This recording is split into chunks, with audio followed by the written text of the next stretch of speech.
Hello friends. आज की चर्चा की शुरुआत करते हैं एक पॉजिटिव नोट के साथ। डाउ जोन्स इंडस्ट्रियल एवरेज आज 1% की तेज़ी के साथ काम कर रहा है, तो आपको सुकून होगा कि ठीक है, आज डाउ जोन्स के अंदर तेज़ी है तो कल हमारे बाज़ार भी तेज रहेंगे।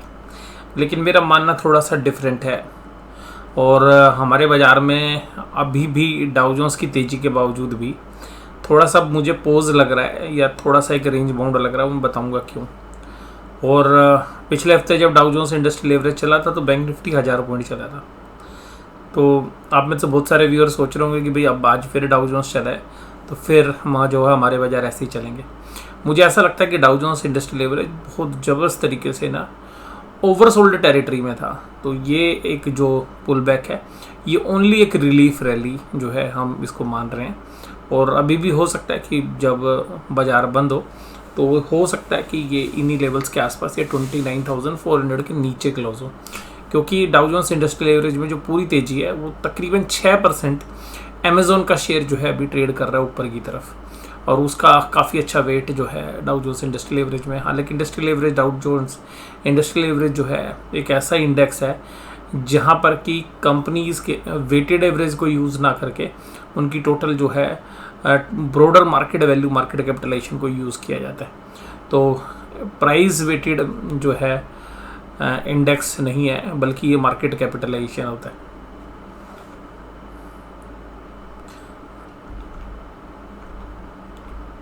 ठीक है जी।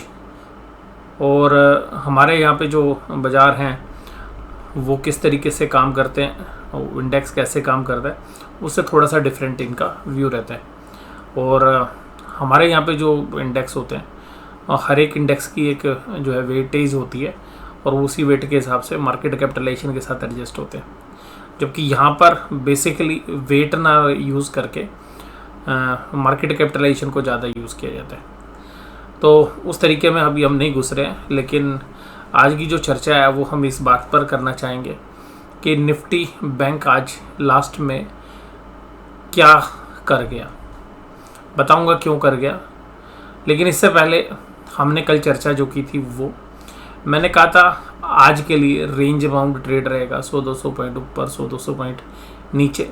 और अगर बाज़ार सुबह नीचे की साइड जाएगा तो दोपहर में ऊपर की तरफ आ जाएगा, और अगर दोपहर में सुबह अगर ऊपर की तरफ जाएगा तो दोपहर में नीचे की तरफ आ जाएगा। और 2:30 बजे के बाद बाज़ार किसी भी एक तरफ मूव कर सकता है, क्योंकि फाइनेंशियल निफ्टी की एक्सपायरी है। तो अब आज जो बाज़ार सुबह खुले तो बाज़ार 39,000 के ऊपर खुले। अगर बैंक निफ्टी की बात करें तो 39,058 पर बाज़ार खुले, और ये 39,058 पर जब बाज़ार खुले तो वो बाज़ार खुलते के साथ 1 मिनट के अंदर ही ऊपर के लेवल्स 39,100 के ऊपर चले गए थे। हालांकि जो हाई लगा ये बाद में लगा। उसके बाद बाज़ार एक तरफा स्लिप होते हुए नजर आए और 10 बजे तक बाज़ार 38,800 के आसपास आ गए थे। 810-820 के आसपास का लेवल जो है टच किया था। उसके बाद बाज़ार फिर चले और दोपहर में बाज़ार ऊपर चले गए, और फिर दोपहर के बाद बाज़ार फिर धीरे धीरे करके नीचे आते हुए नजर आए। और फिर समय था 3 बजे, 3 बजने से कुछ मिनट ही पहले थे, फिर निफ्टी बैंक ने एक ऐसी पलटी मारी और लगातार जो है 5 मिनट की कैंडल पे धड़ाधड़ जो है माल बिकता हुआ नजर आया। तो कुल मिलाकर जो हमने कहा था कि रेंज बाउंड रहेगा, तो मोर और लेस रेंज बाउंड ही था। दिन में एक बार ऊपर गया, एक बार नीचे गया। उसके बावजूद जो है लास्ट के जो हमारा 2:30 बजे के बाद का व्यू था वो भी ठीक रहा, और 3 बजे के बाद बाज़ार जो है 2:45 बजे से ही हो गया था, और 2:45 बजे के बाद बाज़ार ने गिरना शुरू कर दिया, और वो बाज़ार बड़ी तेज़ी के साथ गिरते हुए नजर आए। फिर अब ये जो 5 मिनट की चार्ट है तो आप इसको देखेंगे कि ये 3:30 बजे का टाइम है, और ये 1 2 3 4 5 6 7 8 और ये 9वीं कैंडल भी रेडी है। लेकिन ये एडजस्टमेंट होती है ना लास्ट के आधे घंटे की, इसलिए फिगर यहाँ ऊपर की तरफ आए। लगातार माल जो है बिकता हुआ नजर आया, और लास्ट के आधे घंटे के अंदर निफ्टी बैंक के चीथड़े उड़ा दिए गए। और ये इसलिए उड़ाए और क्योंकि फाइनेंशियल निफ्टी के जो शेयर्स हैं वही निफ्टी बैंक के अंदर वेट करते हैं, यानी कि जो 5 दिग्गज बैंक हैं वो निफ्टी बैंक के अंदर भी हैं और फाइनेंशियल निफ्टी में भी है।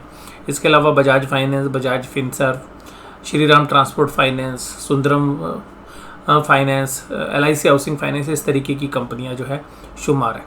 तो वहाँ पर जो वेट है वो मोस्टली बैंकिंग और बजाज फाइनेंस ग्रुप का ही सबसे ज़्यादा है। तो जिसकी वजह से हमें लगा कि फाइनेंशियल निफ्टी में उन जो है FIs की पोजीशंस मंदी की थी, तो उन्होंने लास्ट में अपनी मंदी की पोजीशंस बहुत तबीयत से काट दी। और सबसे खास बात ये कि आज दिन भर कभी इधर चला कभी उधर चला और बाद में शाम को फिसल गया। तो बाज़ार आज कुछ इस तरीके से रहा कि कभी ऊपर जा रहा था कभी नीचे, और कल भी लगभग ऐसा ही था जो बीत गया कल। और अब जो एक अहम लेवल टूट गया है, अब इस अहम लेवल को आप ध्यान रखिएगा, वो है 38,800। बाज़ार 2-3 दिन से 38,800 के आसपास आता था, ऊपर चला जाता था। कल बाज़ार 38,800 के नीचे चले गए थे सुबह खुलते के साथ, लेकिन बाज़ार थोड़े समय बाद ही 38,800 के ऊपर ट्रेड करने लगे थे। 1-1.5 घंटे के अंदर ही कल जब बाज़ार के अंदर एक डीप फॉल था तो 38,800 के ऊपर जो है काम करते हुए नजर आए थे 1-1.5 घंटे के अंदर ही, और फिर बाज़ार 38,800 की सपोर्ट के साथ काम करता रहा। और इसी तरीके से कल भी, और इसी तरीके से पिछले हफ्ते में भी ऐसा ही हुआ। तो 38,800 एक मेजर सपोर्ट है जो कि आज ब्रेक हो गई, लेकिन इस ब्रेक होने को हम ज़्यादा इम्पोर्टेंस तब देंगे जब ये कल भी 38,800 के नीचे काम करे, क्योंकि 38,800 आज फाइनेंशियल निफ्टी की एक्सपायरी की वजह से टूटा है। अगर बाजार 38,800 के नीचे जब तक काम करते रहेंगे, आप बाजार को मंदा समझिए, और बाजार 38,800 के ऊपर चलेंगे तो बाजार के अंदर तेजी समझिए। इसके साथ साथ निफ्टी के अंदर भी 17,000 का लेवल टूट गया, और बैंक निफ्टी के अंदर 38,800 का लेवल टूटा, बड़े वॉल्यूम के साथ जो है तोड़ा गया है। तो ये हो सकता है कि फाइनेंशियल निफ्टी की वजह से, अगर ये रियल में जो ब्रेक है, और अगर कल 38,800 के नीचे बाजार 1 से 2 घंटे अगर काम करता है, तो आप पाएंगे कि कल बाजार 38,500 को भी तोड़ देगा। और अगर 38,800 को होल्ड करता रहा, चाहे आधे घंटे बाद, 1.5 घंटे बाद, जैसे कल 1.5-2 घंटे के बाद 38,800 के ऊपर आ गया था, अगर ऐसा होता है तो फिर 38,800 सपोर्ट लेगा। लेकिन मुझे चांसेस अब थोड़े से कम लग रहे हैं, क्योंकि जो इस बार जो कंसोलिडेशन हुआ टूटने से पहले, तो वो 38,800 को बहुत घंटे ट्रेड कराया है। यानी कि अगर आप 38,800 के नीचे काम होता हुआ नजर आया, तो 38,800 एक मेजर रेजिस्टेंस का काम करेगा। तो आप ये समझ लीजिएगा कि 38,800 अब एक मेन रेजिस्टेंस होगी। अगर बाजार कल 38,800 के नीचे चला जाता है और उसके नीचे ट्रेड करता है, 1 से 2 घंटे अगर 38,800 के नीचे काम हो गया, बाजार को डेफिनेटली आप समझ लीजिएगा कि मंदा है। और थर्सडे की जो एक्सपायरी होगी उसके बहुत अच्छे चांसेस बनेंगे कि 38,800 के नीचे ट्रेड करे। और लास्ट में तोड़ा है, वॉल्यूम के साथ टूटा है। और सबसे खास बात यह कि एक्सिस बैंक के अंदर जो है सबसे जबरदस्त तरीके से बाइंग हो रही थी, और बाकी बैंकिंग स्टॉक्स में जान नहीं थी आज सुबह से ही ट्रेड में। 1-2 बार HDFC बैंक को खींचने की कोशिश की, ICICI बैंक को खींचने की कोशिश की, इंडसइंड सुबह से ही कमज़ोर था, SBI भी आज फ्लैट था वैसे, लेकिन दम नहीं दिखा पाया। तो ये आज जो है महसूस हुआ बहुत समय के बाद कि जो बियर है वो बाजार को ऊपर नहीं चलने दे रहा। और आज FIIs ने भी 4,000 करोड़ से ज़्यादा का माल बेचा है कैश मार्केट में। इन सब खबरों के मद्देनज़र आप 38,800 को एक मेजर जो है आप रेजिस्टेंस या सपोर्ट समझिएगा, क्योंकि हो सकता है कि कल बाजार खुलते के साथ गैप अप ओपनिंग हो जाए डाउ जोन्स को देख के। तो भी मैं ये मानूंगा कि अगर 38,800 के ऊपर भी ओपनिंग भी होती है, तो हम ये देखेंगे ज़रूर कि भाई 38,800 को टेस्ट करने आ रहा है या 38,800 को ब्रीच कर रहा है। और बाज़ारों के अंदर ऊपरी लेवल पर सेलिंग प्रेशर है, और जो 4,000 करोड़ की आज सेलिंग हुई है उसके सामने करीबन 2,200 करोड़ के आसपास, मेरे को एग्जैक्ट फिगर याद नहीं है, जब चलेंगे तो मैं आपको बताऊंगा, पर 2,000 करोड़ से ऊपर की बाइंग जो है DI इसकी कैश मार्केट में। निफ्टी ने भी 17,000 का अहम लेवल तोड़ दिया है, और 17,000 का अहम लेवल मैं इसलिए कह रहा हूँ क्योंकि 17,000 को बाजार ने तोड़ा तो है, भी पीछे भी तोड़ा था पिछले हफ्ते भी, लेकिन 17,050 के आसपास एक अच्छी जो है सपोर्ट है। 16,950 जहाँ जो लो लगाया है वो भी एक अच्छी स्पोर्ट है। लेकिन अगर 16,950 टूटता है तो आप 16,800 और 16,700 के बीच की तैयारी कर लीजिएगा। 16,700 एक बहुत अच्छी स्पोर्ट जो है हमें नज़र आती है। और जिस तरीके से निफ्टी टूटा है, अगर उसको बैंक निफ्टी के साथ कोरिलेट करें और बैंक निफ्टी पे भी कल कमजोरी मान लीजिएगा होती है, तो दोनों की जो अहम स्पोर्ट है उसके आसपास जाके बाजार बंद होंगे। मान लीजिएगा वहाँ पे एक स्पोर्ट लेंगे, यानी कि 16,700 मेजर स्पोर्ट है और बैंक निफ्टी में 37,800 बहुत ही जबरदस्त वाली जो है स्पोर्ट है। और मैंने आपसे ये बात बहुत बार की है जब भी बाजार 39,000 के आसपास चलते हैं कि 38,800 की एक बहुत अच्छी स्पोर्ट है। इसी तरीके से 37,800 की एक नीचे की तरफ बहुत अच्छी स्पोर्ट है। तो बाजार एकदम नहीं टूटेंगे। जो लोग आपको ये कहते हैं जी मार्केट क्रैश होगी, जैसे कल क्रैश की बात हो रही थी, तो मैं आपको यही कह रहा हूँ कि आज जो एक अहम लेवल टूटा है, अब एक 1,000 पॉइंट की एक रेंज खुल गई है नई। अगर 38,800 के नीचे काम होता है और 38,800 के ऊपर काम होता है तो 39,500 और 39,800 ये एक मेजर सप्लाई जोन है, जो मैंने कल भी आपको बोला था। तो आपको अब मेजरली ये देखना है कि बाजार 38,800 के ऊपर काम कर रहा है या 38,800 के नीचे काम कर रहा है। नीचे काम करना शुरू कर देगा, मंदी आ जाएगी, यानी कि मंदड़िए हावी हैं। 38,800 के ऊपर काम कर रहा है, यानी कि तेजड़िए जो है हावी हैं। और कोई भी मेजर मतलब आप तेजी जो आएगी वो 39,800 के ऊपर ही आएगी। और कोई भी विशेष मंदी, यानी कि बहुत ही डीप मंदी के अंदर बाजार जब तभी जाएगा जब बाजार 37,000 को तोड़ दे, क्योंकि स्पोर्ट तो है 37,800, लेकिन उसके बाद भी जो 800 पॉइंट का दायरा है उसमें मल्टीपल स्पोर्ट जो है बाजार के अंदर है। निफ्टी के अंदर जो मेजर स्पोर्ट है वो 16,700 है। 16,700 ब्रीच होने के बाद फिर 300-400 पॉइंट तक कोई अहम स्पोर्ट नहीं है। एक स्पोर्ट 16,550 की है, लेकिन मैं उसको ज़्यादा तरजीह नहीं दे रहा हूँ। पर बाजार अभी शायद इस हफ्ते तो 16,700 को रिस्पेक्ट करेगा, जैसे मैंने आपको वीकली एनालिसिस में बताया था। और बैंक निफ्टी भी 37,800 को रिस्पेक्ट करेगा। हालांकि आज एक जो क्लोजिंग हुई है वो वीक क्लोजिंग हुई है टेक्निकल पैरामीटर से, लेकिन उसका कहीं ना कहीं कारण फाइनेंशियल निफ्टी की एक्सपायरी भी हो सकता है। तो ये कल देखना है आपने विशेष रूप से। आप बैंक निफ्टी पर नज़र रखिएगा, निफ्टी उसी के अकॉर्डिंगली चलेगा। अभी निफ्टी का जो इंडेक्स है देखिएगा, वैसे तो 50 शेयर है, लेकिन निफ्टी का जो दम है वो आज की डेट में फाइनेंशियल जो स्टॉक्स हैं वो डिसाइड कर रहे हैं। तो आप बैंक निफ्टी पर नज़र रखिएगा। जब बैंक निफ्टी में कमजोरी आई ना, तब निफ्टी के चीथड़े उड़े, क्योंकि निफ्टी तो सुबह से ही कमजोर था। लेकिन निफ्टी में असली वीकनेस आई जब बैंक निफ्टी के शेयर्स या फाइनेंशियल निफ्टी के शेयर्स ने जो है दम छोड़ दिया शाम को। तो ये बात आपने ध्यान रखनी है। निफ्टी 50 के अंदर जो कैंडल बनी है ना रेड, वो आपको देखने के लिए मिल रही है कि बड़ी ही जबरदस्त वाली नेगेटिव कैंडल जो है फॉर्म हुई है यहाँ पे। और ऐसी कैंडल के बाद जो अगली सपोर्ट आती है वो 16,800 की आती है। और 16,800 और 16,700 के बीच में एक बहुत अच्छा ये 100 पॉइंट का ऐसा दायरा है जहाँ पर कि बहुत बढ़िया वाली सपोर्ट जो है मैं मानता हूँ शायद वो ब्रीच ना हो। लेकिन आज का जो ऊपर से सेल ऑफ आया है, ये FIIs ने अपने शायद ट्रेडिंग पोजीशंस अगर सेटल करनी थी तो कोई बात नहीं, लेकिन अगर उन्होंने सच में आज माल बेचने का मन बना लिया है तो शायद फिर आपको 16,800 और 16,700 के दायरे भी देखने के लिए मिल सकते हैं। अदानी एंटरप्राइज, एक्सेस और एशियन पेंट्स आज ये 3 तेजी में थे। Reliance, Infosys, ICI, Nestle, HDFC bank. देखिए कि TCS के रिजल्ट ना ठीक थे, लेकिन जो फ्यूचर गाइडेंस है उस पर लोगों की नज़र ज़्यादा है कि भाई फ्यूचर तो ख़राब हो जाएगा, यूरोप में ये दिक्कत, उस तरीके से जो है लोग ज़्यादा सोच रहे हैं, जिसकी वजह से TCS के शेयर्स का जो फॉलो बाइंग जो है हमें लग रहा था कि इन्फोसिस वगैरह में आएगी, वो नहीं आई।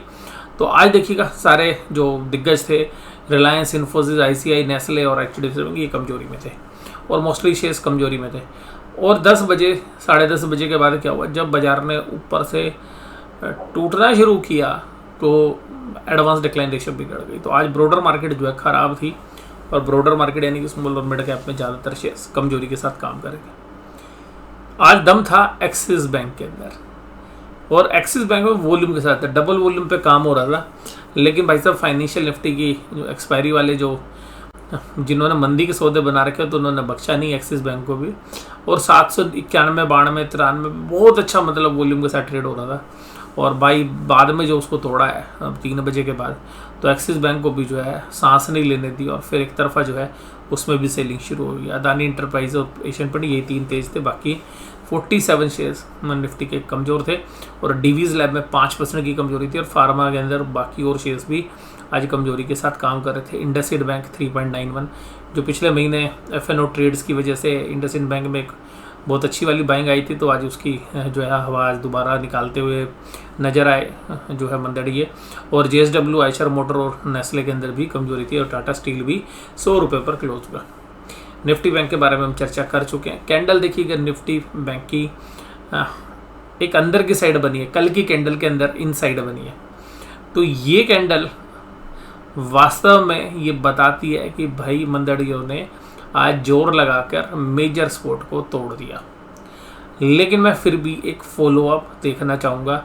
मेरे लिए इम्पोर्टेंट इस कैंडल से भी ज़्यादा 38,800 है। जब तक 38,800 के नीचे 1 से 2 घंटे काम नहीं करेगा, बाजार में मंदी नहीं आएगी। और 38,800 के ऊपर अगर 1 से 2 घंटे काम करता हुआ नजर आया बाजार, तो कंसोलिडेशन टू पॉजिटिव दायरे में हम उसको मानेंगे।